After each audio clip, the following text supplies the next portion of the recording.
Darjeeling চকবাজারের petrol পাম্পের পাশে আপনারা শেয়ার বা রিজার্ভ গাড়ি পেয়ে যাবেন রোপে যাওয়ার জন্য। সেন্ট জোসেফ স্কুলের সামনে গাড়ি ড্রপ করবে। এই সেই ফেমাস স্কুল যেখানে শাহরুখ খানের মেহুনার শ্যুট হয়েছিল। মেন রোড থেকে এই সিঁড়ি এরকম রোপের উপরে উঠতে হচ্ছে রোপের জন্য। এই যে রোপের কাউন্টার, চার্জেস হলো বড়দের 260 টাকা, ছোটদের 130 টাকা। ফোনপে হয় না, ক্যাশ, শুধু ক্যাশ, ফোনপে হয় না। টোটাল 40 মিনিটের রাইড আপ অ্যান্ড ডাউন নিয়ে, আর একটা কেবিনের মধ্যে মোটামুটি 6 জন করে ওরা বসায়।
রাইড এক্সপিরিয়েন্স খুবই ভালো।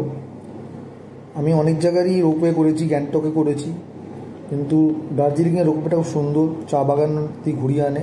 এটা মাস্ট যাওয়া উচিত সবার এখানে।